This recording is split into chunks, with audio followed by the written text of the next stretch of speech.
제가 쓴 책 전도는 쉽고 되어지는 것이다. 119 케이스 가운데 오늘 61번째 케이스 전자회사 사장님과의 만남 이렇게 했는데요. 이 부분을 좀 말씀드릴게요. 저희의 그 장모님이 경북 안동 풍산 그 매곡동의 그 동신교회를 전도사님으로 심호하고 계시는데 제 장인어른 장로님으로 장모님의 목회를 이렇게 또 도우시고 계셨는데 계단이 사택에서 교회로 간 새벽기도 가는데 계단이 몇 개 있었는데 불을 안 켜고 전기세 아낀다고 이렇게 안 켜고 오시다가 넘어지셔서 뼈가 이렇게 많이 상하게 된 일이 있었어요. 그래서 안동 병원에 또 오래 입원해 계시고 안동 의료원에 계시고 해서 제가 집사람 태우고 일주일에 한 번씩 이제 병원에 다녀오고 하는데 집사람 태우고 이제 다녀오려고 이제 인천을 막 벗어나는데 여수에 계신 제가 아는 이양희 목사님이 전화 온 거예요. 목사님 교회에 아무개 집사가 있지요? 예, 있지요. 하니까 어제 그 남동단의 예스전자의 화재로 9명이 죽었는데 거기에 한 명으로 소천한 거 아십니까? 아니, 깜짝 놀랐죠. 어제 제가 막 신방을 다니다 잠시 제가 사무실 들려서 저는 YTN 뉴스를 주로 보고 있기 때문에 잠시 뉴스를 들었더니만은 인천 남동공단에 S전자에 화재가 나서 짧은 시간에 소방차가 들이닥쳤는데도 9명이 죽었다고 뉴스에 나오는 걸 봤거든요. 그래서 우리 지역에서 큰 화재가 있었구나 했는데 거기에 우리 집사님이 이렇게 격리과장으로 계셨는데 소천했다는 거예요. 그래서 제가 차를 급히 돌려가지고 길병원 장례식장으로 달려갔죠. 가니까 빈소체 놓고 울고 있는 거예요. 왜 연락을 안 했냐 하니까 뭐 경황이 없었고 연락을 안 드렸다 이렇게요.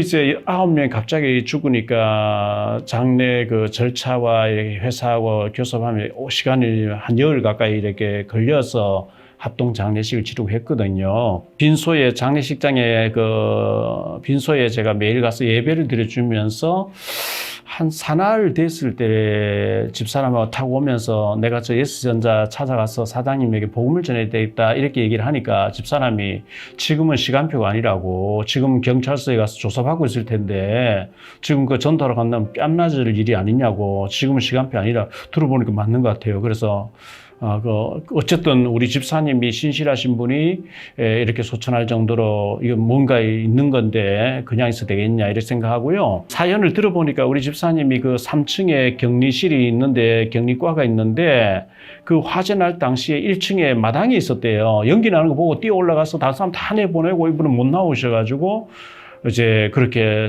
소천하신 거예요. 그래가지고 너무 그게 마음이 안타깝고 그랬는데 제가 이천 지역에서 한 달에 한 번씩 세미나 인도하는 게 있었는데요. 거기에 2017년도에 세 분이 훈련받으러 와서 인사하시는데 한 분은 국방부에 계시는 분이었어요. 국방부에 계시면서 삼군을 지원하시는 공무원이었고요. 그분의 친구 되시는 분이 육군 대위로 계셨는데 전방부대에서 지뢰가 있는 곳에 이렇게 쫄병들을 책임되는데 이분이 워낙 희생정신하다 보니까 대위였는데 앞장서서 이렇게 하다가 지뢰가 터져서 발목이 하나 잘리신 거예요. 그래서 아마 제대를 하시고 부인은 용인에 있는 어느 농촌 지역에 보건소장님으로 계신 그런 분인데 상위 구인 되신 분의 부인하고 또 친구 되시는 이 국방부에 계신 세 분이 훈련 받으러 오셔서 얘기를 나누고 차도 마시고 이렇게 했었거든요. 그리고는 잊어버렸죠. 그분하고는 이제 몇 년 동안 연락도 안 되고 잊어버렸어요. 근데 화재 나고 장례식 치르고 있었는데 S전자의 사장님 좀 전도하게 기도를 이렇게 하다가 한 6개월 지나니까 기도가 잘 안 되어지고 자꾸 기억 속에 사라지잖아요. 그런데 주일 11시 예배 드리고 12시에 앞에서 인사를 하는데 맨 뒤에 나오시는 부부가 인사를 하는 목사님 저희들 알겠어요 하는데 안면이 있는데 제가 누군지 모르겠는 거예요. 워낙 사람 많이 만나다 어디서 뵀죠 하니까 차 한잔 합시다 해서 차에 제 사무실에 접견실에 차를 마시는데 이 남편 되시는 분이 바지가랑을 걷으면서 제 발목이 상인 구인으로서 38선 GPS 이렇게 잘렸던 세미나 훈련 받았었죠. 딱 기억이 나는 거예요. 예, 용인에 제가 이제 얘기를 하면서 국방부 집사님과 같이 오셨잖아요. 제가 얘기를 딱 하니까 그 옆에 계신 집사님이 여자 집사님이 하는 얘기예요. 목사님 작년에 여기 S전자에 화재 난 거 기억하세요? 그럼요. 거기 우리 집사님이 거기서 희생이 되시고 천국 가셨는데요. 기억하고 말고요. 그러니까 그 사장님이 우리 오빠예요. 예? 오빠라고요? 어떻게 됐어요? 하니까 지금 하기동 구치소에 계시다는 거예요. 아, 그렇냐고. 근데 이제 자주 이제 면회를 가는데 오빠가 뭐 대단히 잘 나갔다는 거죠. 왜냐하면 박근혜 대통령이 2번씩이나 그 회사의 모범 사례로 그 회사가 뛰어나고 해서 공장을 이렇게 들렸을 정도 되니까 굉장히 그 뛰어난 회사고 탄탄한 회사고 수술도 많이 하는 그런 회사였으니까요. 그런데 지금 구치소에 계시는데 오빠 책을 성경책 넣어드릴까 하니까 넣어달라고 목사님 모시고 가니까 모시고 오라 하는데 이 집사님 다니시는 저 어디 용인에 있는 교회 목사님 모시고 가서는 도저히 오빠를 안 될 것 같아. 목사님이 갔어서 복음을 제시해달라. 그래서 이제 날 잡아서 오빠에게 가게 됐죠. 변호사님이 접견하는 접견실로 이제 시간을 40분 주더라고요. 그래서 이 수감대에 계신 분에게 제가 이제 막 성경책 가지고 복음을 막 제시를 했어요. 하니까 복음을 진지하게 받으시고 영접을 하시게 됐어요. 영접하시고 나니까 오빠하고 이제 여동생하고 오빠가 이제 서로 껴안고 내가 오빠를 전도하려고 얼마나 몇십 년 기도했는지 아냐고 이제.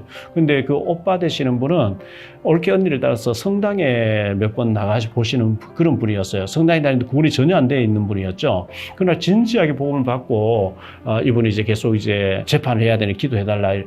1년여 사시고 이분은 석방되시더라고요. 9명이 죽었는데 어떻게 그렇게 석방됐냐 하니까 사연을 들어보니까 그 소방 담당하는 회사에 용역을 다 줘놨어요. 그런데 소방하시는 소방을 책임지고 있는 스프링클러 다 나오게 그분들 그걸 다 내려놔 뿌려가지고 불났는데 진압이 안 되고 다 지금 그 회사가 소방 담당하는 회사 잘못이니까 이 대표 회사 사장님 되시는 분은 1년만 나오셨어요. 우리 집사님 한 분이 화재로 인해 소천하게 되고 그 장례 치르면서 막 애통해하고 저 회사의 사장님 전도하겠다고 했는데 6개월 지나고 난 뒤에 제인대에서 훈련 세미나에 참석했던 여동생 되시는 분이 연결되어져 가지고 자기 오빠라고 하면서 이렇게 해가지고 그 사장님이 복음을 받고 구원받게 된 진지하게 복음을 받게 되는 놀라운 역사가 그렇게 연결을 하나님 이렇게 시키시더라고요. 화재 난 걸 보고 애통해하고 하나님 기도하고 저 사장님 전도하게 해달라고 막 기도했는데 그렇게 연결되어져 가지고 그 가정이 구원받게 되는 놀라운 역사가 일어나는 걸 보면서 하나님의 이 인도하심을 세밀하고 정확하고 그렇게 하는 걸 보면서 너무나 참 생명이 살아나는 걸 보면서 물론 우리 젊은 집사님이 천국 가신 건 너무나 안타까운 일이고요. 했습니다마는 그 일로 통해서 또 그 사장님과 주변의 사람들이 구원받게 되는 역사를 하나님 이루고 가시는 걸 보게 됐습니다. 우리에게 생명이 살아나는 전도의 역사가 계속 일어나게 되기를 예수님 이름으로 축복합니다. 사랑합니다. 다음 시간 또 뵙겠습니다. 여러분의 구독과 좋아요, 알림 설정은 전도와 선교에 큰 도움이 됩니다.